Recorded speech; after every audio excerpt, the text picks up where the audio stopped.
تشبهوا إن لم تكونوا مثلهم فإن التشبه بالكلام عن جيران قابل كفتم الجيران قابل السين الجيران قابل فرح الجيران نال إلهي سبحانه وتعالى أورالي كان أغضي بسم الله الرحمن الرحيم الحمد لله رب العالمين وأشهد أن لا إله إلا الله وحده لا شريك له وأشهد أن محمدا عبده ورسوله أما بعد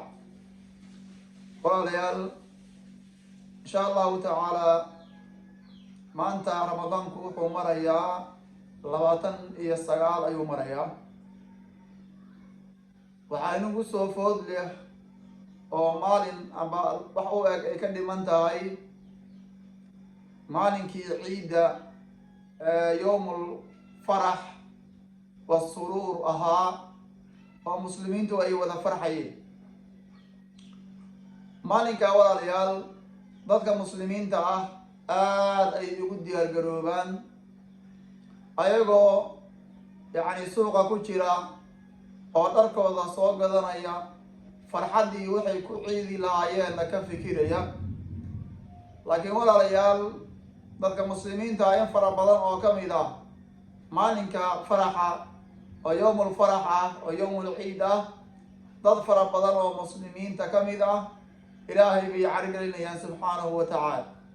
waxyaaba ilaahay carageliya ay samaynayaan ayagoo waxaas ilaahay subxaanahu wa tacaala caragelinaya ku raaligelinaya carruurtooda إلهي وحول سبحانه وتعالى إنما أموالكم وأولادكم فتنة الله وحول سبحانه وتعالى أولادنا هي أمواشا هي حولها أدليدهن وحوية فتنة امتحان وية إلهي سبحانه وتعالى أيها إذنكو امتحان يا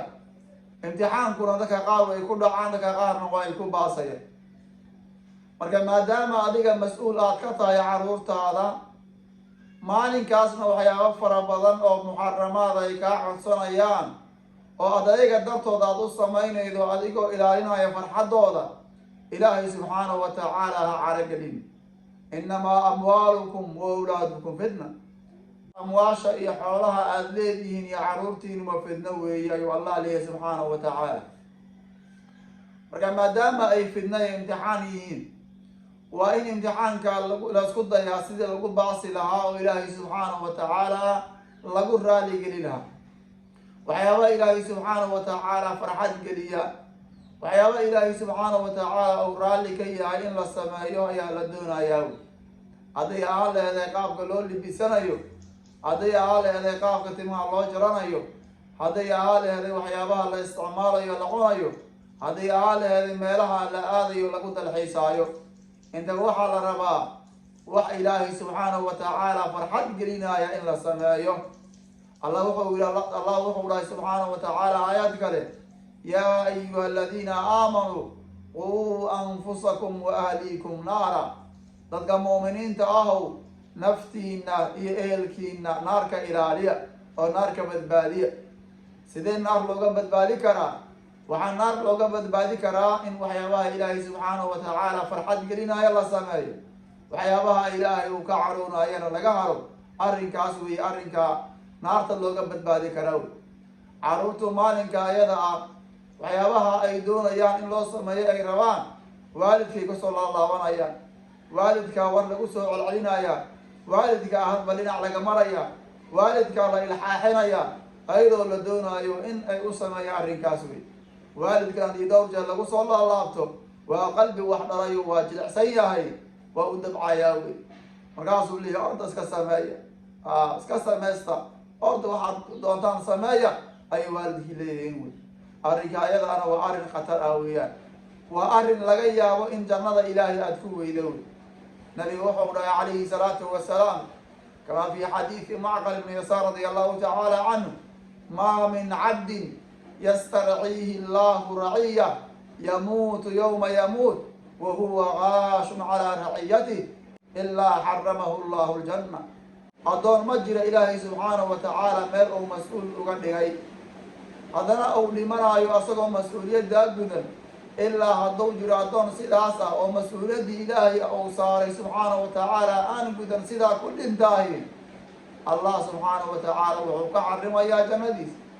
jannadana waxaa laga helaa carafteeda masiira iyo yacni masaafo aada u fog ayaa laga helaa, sida nabiga calayhi salaatu wasalaam oo axaadiista kale ku caddaynayo. ilmahaaga markii ay ciidayaan, in fara badan oo waalidiinta kamid a waxaa la geeyaa meelaha timaha lagu jarto, markaasaa waxaa loo qiiraa si ilaahay subxaanahu watacaala uusan raalli ka ahayn. arrinka ayada waa arrin khatara oo khalad ah weeyaan. qaabka loogu libisaayo waa qaabkii gaalada ay ku libisan jireen. waxyaabaha ay isticmaalayaan oo loo soo gadaayo kuulsha iyo biskoolaadka iyo waxyaabaha qulunka ah oo dadka dhibaatada ku ah ama ka nixin kara ambaba yani wax ka dhacayo, yani kuul iyo wax lamid ay ka dhacayaan oo dadka muslimiinta ah iligda ka jebi kara, ilna ka geli kara, cadowna aan celin, waxay lamid yihiin yani tii nabiga ou diiday calayhi salaatu wasalaam oo farganka ah ayay lamid tahay wey iskolad. midda kuusha ka dhacayso, midda biyaha kulda lagu shubo, biyaha wasaqaysan lagu shubo ummadda lagu yaacinayo, midda baaruuda ay ka dhacayse bagtaasteeda ummaddu ay ka naxayaan. waxyaabahaas qulunka ah in laga fogaado, carruurta aan loo soo gedin ayaa la rabaa weeyaan. maxaa yeele nabigu waa diiday calayhi salaatu wasalaam. midda baaruudda ka dhacayso dad bay ka naxinaysaa, nabiguna wuxuu nahiyey calayhi salaatu wasalaam dadka in laga naxiyaayo, nabigu waa diiday calayhi salaatu wasalaam. midda kuusha ka dhacaysana amba ilig bay jabinaysaa amba il bay ridaysaayo fargankay la mid tahay, nabigu waa diiday calayhi salaatu wasalaam. tashabbahuu in lam takunuu midlahum faina tashabuha bilkaraami falaaxu. isku ekaysiiya haddii ayaga oo kale aadan naqaynin, yani saxaabadii oo kale haddii aadan naqanaynina isku ekaysiiya. maxaa yeelay ayaga oo la isku ekaysiiyaay faina tashabuha bilkaraami falaax. dadka wan wanaagsan oo la isku ekaysiiyaay ayada ayaaba liibaan oo barwaaqaho liibaan ah weeyaan. marka saxaabadu qaabkay u libisan jireen, qaabkay tima u jara jireen, qaabkay u socon jireen, qaabkay u kaftami jireen, qaabkay usoo booqan jireen, qaabkay u ciidi jireen, qaabkay u farxi jireen, dadkaas ayagoo nool ilaahay subxaanahu watacaala uu raaliga ka naqday, dadka ayaga ah inaan waddadoodii raacno oo aan ku daysano ayaa naftayda iyo tiinaba ku waarinayaa. carruurtana ilaahay subxaanahu watacaala looga baqo oo jidka toosan lagu hanuuniyo weeye. wallahu subxaanahu watacaala aclaa wa aclama billahi atawfiiq.